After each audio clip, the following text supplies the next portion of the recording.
Right,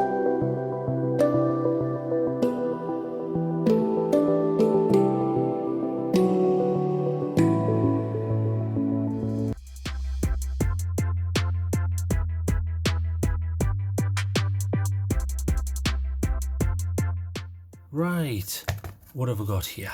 Right, this time it is the D.Q.G Tiny, and it's the 18650 V4. Now I'm specifying it being V4 because there's been other iterations before this one, I shall say. So this is the 4th version, to keep it simple. So I'll just quickly go over some of the specs of what I've ordered, and then I'll go into explaining specifically what it is. So I mean, you've got all these different options for different models and what have you, but the one I'm reviewing today is in black. That's just the color of the paint on the outside, and it's neutral white, and it's the Tiny 18650. So an 18650 are the larger batteries. I'll be using, and I have used for testing on this unit anyway, the Samsung 30Q, which I highly rate for 18650 specifications, and it's in aluminium. So I'm quite looking forward to this for 2 reasons. The first one is I've never heard of D.Q.G, and the second one is the claim, or one of the claims around this is it's one of the shortest 18650s. Now, I remember, if I've got it, this used to be one of the shortest, the Folomov, which had built-in charging, which I was quite impressed with. There's a few little things I wasn't happy with. There was a little speck of dust on the LED and things like that, but it was a decent unit all in, especially for the price. You know, the whole idea for this is it's supposed to be compact. So we'll see how they've gone about achieving that, and we'll see if it lives up to its claims. Because I also like carrying the S2 baton. Now I realise there's a newer version out than this, and I will replace this at some point, but I consider this quite a short one. You know, if you compare it to likes of the classic S2 Plus and the A6 by BLF, you know, they're quite lengthy. In fact, the A6, if I've got it, is even longer than that. So as you can see, so it'll be interesting to see, because look, even the box is smaller than this. So let's get in and have a look. So I'll put the battery there just for a second. So I'll go over what it's called and what all the little bits and pieces are. So D.Q.G, now I presume from a little bit of reading, D.Q.G are just the initials of the guy who came up with this, his name in Pinyin. And Pinyin is just a method of inputting Chinese characters. So I presume the guy's from China. So ni hao to him. So let's get in and see what you get in the box here. So that must be the unit there. Quite nice. Nice. Now that looks like some sort of TIR lens, but I'll go over what they are and how that can save you space. So if I can get out the bloody box, it might help. Right, so if I can use my amazing strength to take it out of a cardboard box. There. Right, so I'll take that out and let's see what you get here. So you get a little manual, and then I think that's it. Right, that's a lot. Let's get rid of the box. So you get 2 of these. Now these are rubber or silicon O-rings. That feels like rubber to me. And the whole purpose of those is they'll go between 2 machine parts. So on this, the reason they give you 2 is because there's 2 machined parts. So you have the bottom section, which is threaded. Obviously the whole thing's aluminum if you're American, or aluminium if you're from Europe. So you can see they've got threaded sections there. Now in order to make sure you've got a bit of waterproofing, although this isn't fully waterproof, but I will go over that, you need to use these O-rings, which just ensures a nice tight seal there. So I'll put those to one side. They're handy to have, and it's nice to see that you get spares. Now here is the manual, which I'm not going to go through the whole thing. D.Q.G. Now it looks like what they've done is some bloke in a shed's photocopied a manual for all of them. So you've got to find the one that you've actually got. None of them. There, Tiny 18650. So a little bit lazy to put them all on one manual, but never mind. I can see why they would do that if they're in a rush. And I presume this is a foreign language. Yeah, it's in Chinese. Right, so I've memorized that. I shall go through that in an easy fashion in a moment. So like I say, it's the 18650, so we'll stick the battery in, and it's running on a Cree LED. So that's that domed, well, the square structure under the dome you see there. So it is the L2 by Cree. Cree are decent. You always get a decent output from them, and they're pretty reliable. I've never had one burn up yet, although it can happen eventually, obviously. And this is in the neutral white. Now, there is another option, because I do realise that some people prefer a cool white. I'm not one of these reviewers who is a purist. You know, I'm not like the Spanish Inquisition who run around saying, you must have neutral white or there's something wrong with you. That's not true. I personally prefer neutral white because it's more like natural sunlight. However, other people prefer cool white because they like the look of that. There's no right answer, okay? So you need to go with what suits. So neutral white is for me, it looks like sunlight on planet Earth anyway, and cool white is a whiter looking beam. So you may prefer that, there's nothing wrong with that. And as I say, it's only IPX6. So the problem with IPX6 is this is dust proof obviously, and it's water resistant. A little bit of a squeak there, so you know, if you've got a pet mouse you can call it in for its tea there, but IPX6 means that you certainly don't want to drop this into water for any period of time, but rain and things like that's going to be fine. I always prefer something like an IPX8. If you get an IPX8, it means you don't have to worry. It's fully waterproof. You can dump it in the water. It's not going to be an issue. So I would have preferred to have seen this in a higher IPX rating. And I don't understand why it hasn't got a higher IPX rating, because it doesn't have any daft flaps. You know, if you take something like is this the U18 by On the Road? Yeah, the U18, this loses waterproofing by virtue of the fact that it has to use one of these awful flaps that I don't like. Now this doesn't have that, so I don't understand why it wouldn't be up to that scratch. I presume it's this button, but I'll get to the button more later. So let's get a battery in here, and then we'll discuss lenses. And it comes with a clip there. It's pretty hard. It's not the best looking clip I've ever seen, but at least you can easily get that in your pocket. It's not deep carry. Deep carry would come right at the top, but it's certainly adequate. And it feels strong enough. That's reliable, and it's not popping in and off. So let's have a look at this. So what have we got here? So there's no spring on the bottom, which is interesting, like other lights. I presume that's some sort of copper or brass. No, just some sort of alloy. The whole thing feels pretty light. The threading is a little rough looking. It's a little rough and ready, but I can possibly forgive them that. Although having said that, look at this. Now, bear in mind, I'm nitpicking here, and these things don't affect the use of it. But look at the dirt in this threading here, and unfortunately when you get to this section of the threading, for reasons unknown, you're missing a part of the flashlight. I don't know why there needs to be this hole. There's literally, the threading comes to an end and there's a hole, so that's a little bit, I'm not sure what's going on there. The hole certainly doesn't continue through, but it's a bit weird looking. Let's see if the top does that. So there's the top section, and yeah, the top section has a strange, I'm not sure what that's about. There's a hole there, so that's a little bit naughty. And then there's the same sort of stuff at the top, and I presume this is to cover the battery. Yeah, so you'll have that, and then the top of the battery will go through there. Okay, that makes sense. In fact, it'll go that way, does it? Strange. I'll try that both ways. It has like a little, it's probably that way. Yeah, okay, so let's put that back on there. In fact, I want to see the driver. That looks pretty nice. Again, no spring at the top, but you have, what does this say? D.Q.G K7 CRI 123 lithium ion. I don't know why that says CR123 lithium ion when this is using a totally different battery, not a CRI 123. So I don't understand that. Maybe it's a similar board that they use for similar units, and it has a solid piece here, and then I presume those are the drivers on the left and the right, and then you can see the printed circuit board there, and the LED will be on the back of there. And then up top you have the LED in a TIR arrangement, but it's a weird TIR arrangement. It's TIR, but in the middle you have this strange open section where you can see right through to the LED, so that's going to give a rather strange beam profile, but I will go into that. So let's put this together, and then I shall explain a bit more.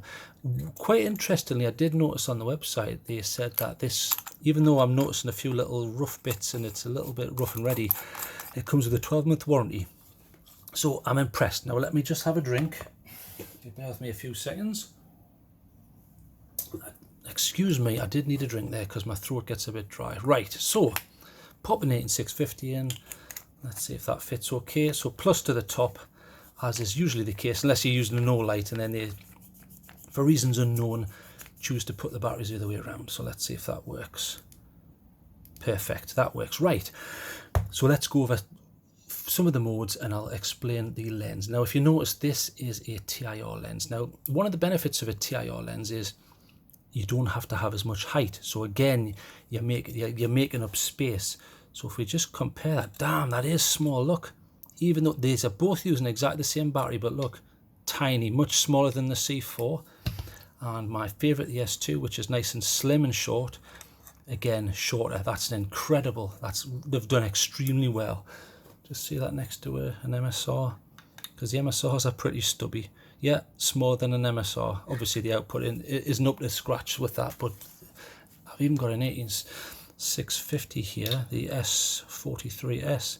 So it's comparable with the S43S by Astrolux. Very interesting. So they've got that way down. I'm impressed. But I'm going to quickly go through the lens types, because this one is an alteration on a theme, I'll put it. So if I can find a pen somewhere, I did have one. There's one. Yeah, what normally happens is you have your printed circuit board there with your LED on, and light comes out. Now, you know, I'm going to go into this basically, but there's your LED, and then they normally put a dome over which, you know, you get light comes out in all sorts of directions. It goes all over the shop. So generally you've got three main methods to direct that light. Your first main method is to put on a smooth reflector. So let's say I had your LED here. Over the top you can put a smooth reflector. So if you imagine this is a cross-section view. So what happens is you get the light comes out, which is your spill. So that hits the ground like that. There's your spill. And then your spot is the bounced and directed light because of this reflector. Okay, and there's your spot. So what happens is, here's an example. So you can see the LED in the middle, and then you have a smooth reflector around. So the whole purpose of this is it allows you to throw light out. So if we turn this on and turn it down to a sensible level so we're not getting blinded, that's better. So as you can see, you have your spill, which is the light from the LED, and then this is your directed light, your spot. You're trying to fire that out as far as possible. So this is what you would refer to as a thrower. You're trying to throw the light. So they're great for distance, but can you see what happens up close? Useless with detail. It obscures detail. You know, I can't see that part of the letter when I put that over the top. Now there's two ways around that. You can either pull the light away until it fixes itself, or lower the lumen output. But sometimes that's not an option, so we'll turn that off. So that's for distance. Now your second option to try and get around this harsh zoning here is to use an orange peel reflector. Now they call it orange peel as in the surface of an orange peel is pitted and aberrated. It's certainly not smooth, as I'm sure you can attest if you've ever seen an orange. So what happens is the light still bounces around and you get a spot and a spill, but instead of this arrangement, you get a transitional zone. So it's smoothed out.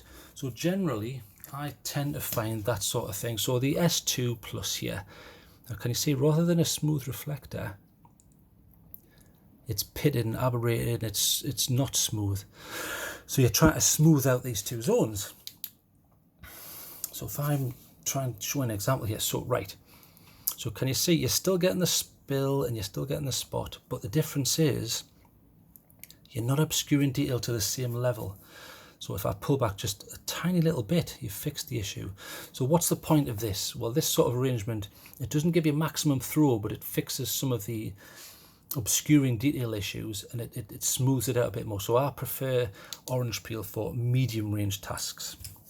The far end of the scale is to use no reflector at all and use a lens. So if you had your LED here, over the top you put a solid, so this is a cross-section view, but this is a solid piece of plastic, and the light bounces around with inside, and it's called a TIR. TIR just stands for total internal reflection. So here's an example. Now if you notice, excuse me, the LED again is quite far up. You're saving space. You don't have to have this reflector. You just have to have a piece of plastic which allows the light to emanate in a manner that you dictate. So I'll put this at full. Okay, you see there's no obscuring of detail. You get a lovely diffuse light which is smoothed out. There's no real hot spot. There is, but it's hard to identify. So excellent for close-up, but obviously this is useless if you're trying to fire it across a field. It isn't going to work. So you're probably asking, well, why does that look different? Well, the surface of that is different. This is a clear surface, but I think what they've done here, I'll go to another page. This is what I think they've done. So here's your LED, and then yes, it has a TIR over the top, but it looks like to me, and you can look for yourself here, it's TIR, but the middle section looks unaffected. So it seems to have almost like a section here where this dome is allowed to do its general usage. So you're getting a section of the beam there, and then you're getting a diffuse section of the beam in this region. So you're getting this main section. So really it's trying to do a throw and a TIR at the same time, which is a bit weird. So if I show you, we'll turn it on and then we'll turn it up. Right, so can you see what's happening here? Even though that's a TIR, you can see there's a hotspot there. So there's quite a nice spill here. It's quite diffuse. You have like a sort of a secondary spill. Now it's hard to see. Now can you see this line here? You have a secondary wide spill. You can see when I move that, you can see it here. A secondary wide spill, and then you seem to have like an extra hotspot, and then the main hotspot. And as you pull back, that changes. So essentially, at most distances, you're going to have this sort of thing. So you're going to have,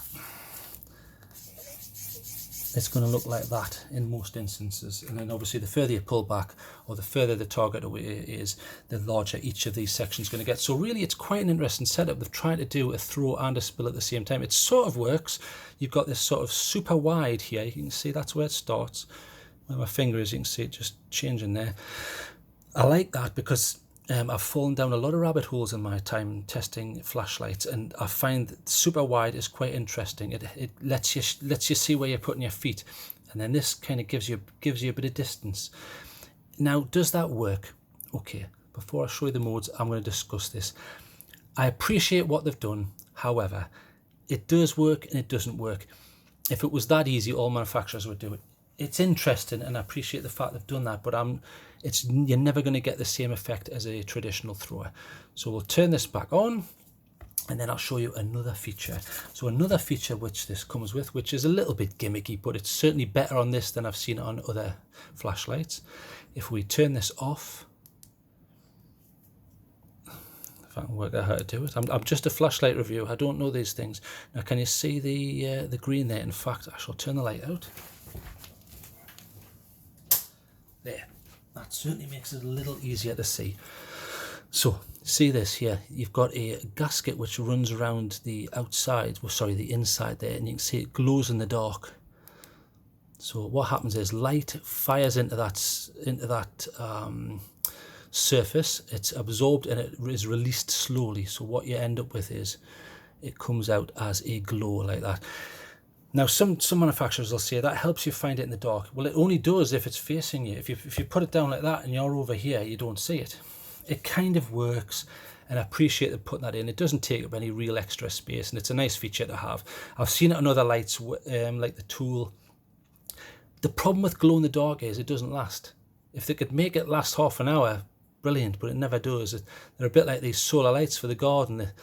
They sound like a good idea on paper, but they don't really work. So, nice to see. It's an added feature which I certainly wouldn't use. So let's discuss output. I'll turn the light back on. Right. Now I can see what I'm doing. Okay. So light levels. You've got a low, a medium, and a high. And there is a turbo, so we'll go through this. So if we turn that on, there's your low level. Now it's only 41 lumens in total, but you get 300 hours. So that's pretty impressive from an 18650. So 300 hours, that sort of low level is handy for camping and close-up stuff, especially with the TIR, that's great. I would have preferred to have seen a sub-lumen level or a 1 lumen level just for map reading or wanting to go undetected and having massive battery life, but okay. That's the decision made by them. So your second level, if you click and hold rather than just click, bang, goes up to the next one. That's your middle level. You get 70 lumens out of that, but that'll give you, believe it or not, that'll give you about 15 hours on the right battery. So that's pretty good. So pretty efficient. Then hold again, bang, all the way up to 300 lumens. 300 lumens is pretty cool.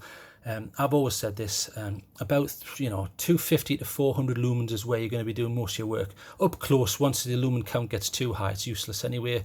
And this is a TIR, you're not really going to be going for throw anyway, so that's fine. 300 lumens, you get 3.5 hours out of that.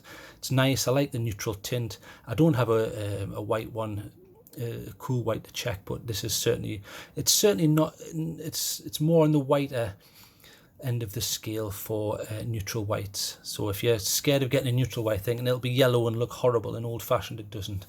And then your second mode is bang, it's gone up again there, so that's 850 lumens. So you get a nice bit of throw from that. And again you can see you've got this hot spot and then like a nice spill, and then you've got this super wide section. So very interesting lens design.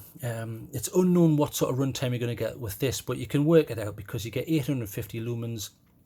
This only runs for 1 minute and then it steps down. So we'll put that down because I want to check the temperature, because one of the things I noticed when testing this was the running temperature was exceptionally good. Unlike beasts like the S43, which run mega hot, you're looking at 50 to 55 degrees. This has been absolutely fantastic. I've tested it a lot. I can hold that. There's not a lot of lights where you can run them on turbo and hold it like that near the lens. Not a lot that I can think of anyway. So let's just check the temperature here. Let's have a look. So we're getting a reading of, we've got 30 there, 30, so that's not bad. 30 degrees, nothing. 35, about 35 degrees. 37, oh, 37 on the metal there. Okay.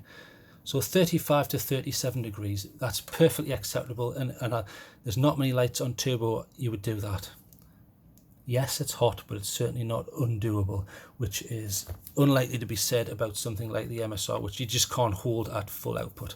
So I think they've picked a sensible level. By going for 850, they've gone for a sensible level where it's not going to be burning your fingers and you end up having to hold it further and further back and then you drop them.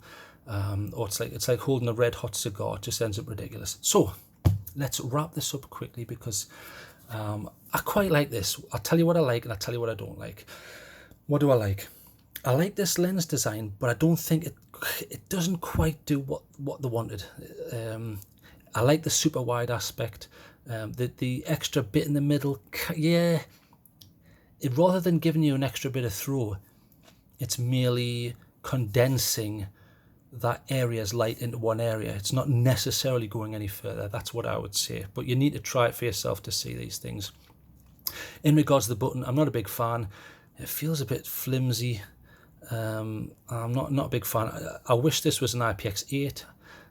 I'm guessing they just need to fix this and these strange holes in the threading. Not a big fan of the holes in the thread, and the paint doesn't last 5 minutes. I've literally tested this for a week, and look, the paint's already coming off. So come on, you need to get your paint sorted a bit there.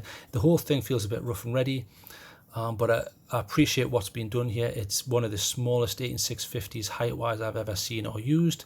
I like the tint. It doesn't get too hot, which is very sensible. Great run times. I like the 12-month warranty. It's nice to see that on a Chinese manufactured light. So well done, D.Q.G, on that. So if you want a really small light, which is pushing away from the tiny units like the CR123 ones, but it's still not too big, like an S2, go for this. It's doing a pretty good job. But just be aware of that little bit wacky TIR lens, which tries to do 3 things at once, but pretty good. Fix the paint, fix the button.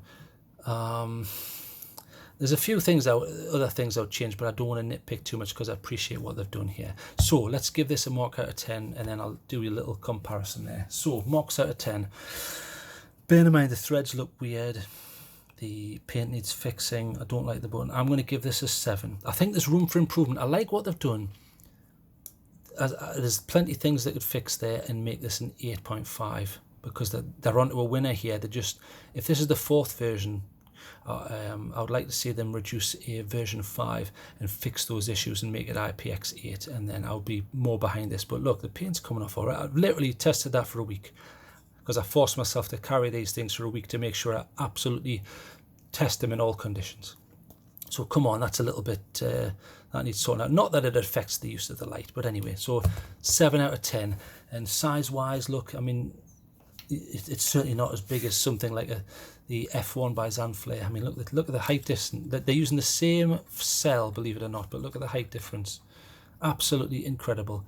But obviously that's got a tail clicker, which takes up a bit of space. It's got a little smooth reflector, which again takes up space. But even if I compare it with other, I mean, this is a TIR. It's obviously a quad emitter, but again, tiny compared to the S42. MSR, it's even beaten the MSR out, although not by much, and the MSR is a pretty good beast. And then you've got the A6 by BLF, again, massive difference, but obviously this is a tail clicker with quite a large dome at the top there, and obviously the output on this is substantially higher than that. You can get up to 1600 on this with the right drivers. So again, very interesting. So I'll just line these up so you can see them. There's the Zanflare, and there's the C4 by Folamov. What else have I got here? The S2 by Olight, the S2 Baton. So it certainly can attest to the fact that it is the smallest height-wise. It's even slightly below the S43. Let's just line them up. Yep, still smaller than the S43 just. And there's the U18 by On the Road. So all of these use the same cell, all of them. I mean, you've got what I like the IIM TAC from JetBeam. And look at the height of that, massive difference. And the I can never remember the name of this because it's not mine, M2T Warrior by Olight. Again, same cell, but look at the height difference. So if you want something small, give this a shot. So enough of me waffling on. 7 out of 10. Let's go outside and I'll show you how it works and see what the beam shots look like.